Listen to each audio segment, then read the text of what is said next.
ओम नमः शिवाय, हर हर महादेव। आज इस वीडियो के माध्यम से हम सुनेंगे सोमवती अमावस्या की कथा।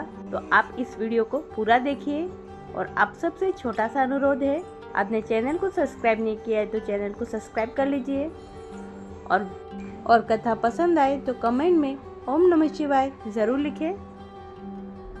जिस दिन सोमवार और अमावस तिथि हो उसे सोमवती अमावस कहते हैं। इस दिन पितरों का तर्पण कर दान पुण्य का विशेष महत्व होता है। सोमवती अमावस की कथा करने से अखंड सौभाग्य का आशीर्वाद मिलता है। धार्मिक मान्यता अनुसार जिस दिन सोमवार और अमावस की तिथि हो उसे सोमवती अमावस कहते हैं। इस दिन पितरों का तर्पण कर दान पुण्य का विशेष महत्व है। इस दिन पीपल के पेड़ की पूजा व 108 परिक्रमा करनी चाहिए। इस दिन परिक्रमा में पैसा, फल, मिठाई आदि चढ़ानी चाहिए। बच्चों को फल और मिठाई बांटने का विशेष फल मिलता है। इस व्रत को सुहागिनी स्त्रियां अपने पति व पुत्र की दीर्घायु के लिए व अखंड सौभाग्य के लिए करती हैं। सोमवती अमावस की पौराणिक कथा। प्राचीन समय में एक ब्राह्मण था। उसकी एक बेटी थी जिसकी शादी को लेकर बहुत चिंतित रहता था। लड़की बहुत सुंदर, सुशील, कामकाज में अच्छी थी, लेकिन फिर भी उसकी शादी का योग नहीं बन रहा था। एक बार उस ब्राह्मण के घर एक साधु महाराज आए। वे उस लड़की की सेवा से प्रसन्न हुए और उसे दीर्घायु का आशीर्वाद दिया। फिर उसके पिता ने उन्हें बताया इसकी शादी नहीं हो रही है। साधु ने लड़की का हाथ देखकर कहा इसकी कुंडली में शादी का योग ही नहीं है। ब्राह्मण घबराकर पूछने लगा। तब साधु ने सोच विचार कर उसे बोला कि दूर गांव में एक सोना नाम की औरत है। वह धोबिन है, सच्ची पतिव्रता पत्नी है। अपनी बेटी को उसके सेवा के लिए उसके पास भेजो। जब वो औरत अपनी मांग का सिंदूर इस पर लगाएगी तो तुम्हारी बेटी का जीवन भी संवर जाएगा। ब्राह्मण ने अगली सुबह ही उसे सोना धोबिन के यहाँ भेज दिया। धोबिन अपने बेटा बहू के साथ रहती थी। ब्राह्मण की बेटी सुबह जल्दी जाकर घर के सारे काम करके आती थी। 2-3 दिन ऐसा चलता रहा। धोबिन को लगा उसकी बहू इतनी जल्दी काम करके फिर सो जाती है। उसने बहू को पूछा। तब बहू ने कहा मुझे लगा आप ये काम करती हो। धोबिन ने अगली सुबह उठकर छिपकर देखा कि ये कौन करता है। तब वह ब्राह्मण की बेटी आई और फिर उस धोबिन ने पकड़ लिया। धोबिन के पूछने पर उसने अपनी सारी व्यथा सुना दी। धोबिन भी खुश हो गई और उसने अपनी मांग का सिंदूर लगा दिया। ऐसा करते ही धोबिन के पति ने प्राण त्याग दिए। ये सोमवती अमावस का दिन था। धोबिन तुरंत दौड़ते दौड़ते पीपल के पेड़ के पास गए। परिक्रमा करने के लिए उसके कोई सामान न था तो उसने ईंट के टुकड़े के पीपल के 108 बार परिक्रमा की। ऐसा करते ही धोबिन के पति में जान आ गई।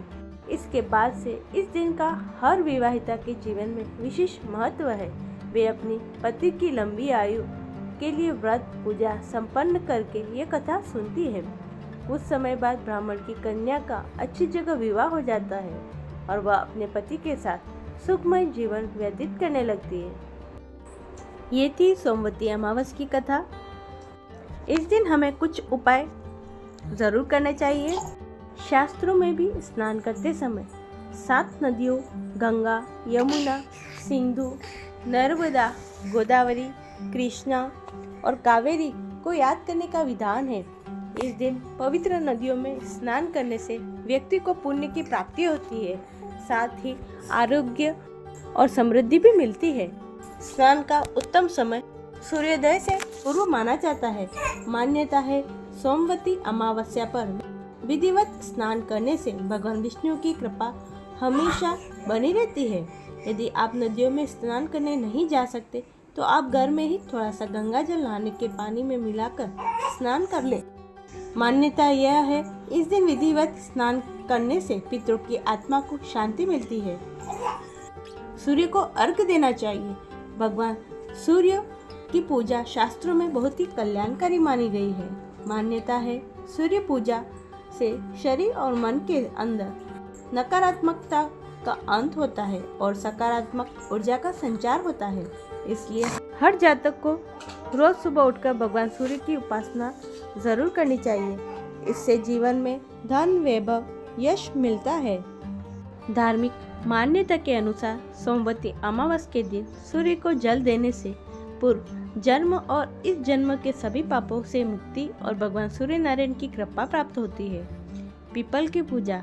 पीपल के पेड़ में सभी देवों का वास होता है, अतः सोमवती अमावस के दिन शुरू करके जो व्यक्ति हर अमावस्या के दिन पीपल की परिक्रमा देता है उसके सुख सौभाग्य में वृद्धि होती है। और माना जाता है अमावस्या के दिन पीपल के वृक्ष में पितरों का वास होता है। इस दिन पीपल और भगवान विष्णु का पूजन किया जाता है। पूजन करने से सभी मनोकामनाएं पूर्ण होती हैं। दान। इस दिन अन्न, दूध, फल, चावल, तिल और आंवले का दान करने से पुण्य की प्राप्ति होती है। गरीबों, साधु, महात्मा और ब्राह्मणों को भोजन करवाना चाहिए और उन्हें जरूरत के वस्त्र दान करने चाहिए। स्नान, दान आदि के अलावा इस दिन पितरों का तर्पण करने से परिवार पर पितरों की कृपा बनी रहती है। ये थी सोमवती अमावस की कथा और उससे जुड़े कुछ उपाय। उम्मीद करती हूँ आपको पसंद आए होंगे, और पसंद आए तो वीडियो को लाइक करें, चैनल को सब्सक्राइब कर लें और कमेंट बॉक्स में ओम नमः शिवाय लिखना ना भूलें। राधे राधे।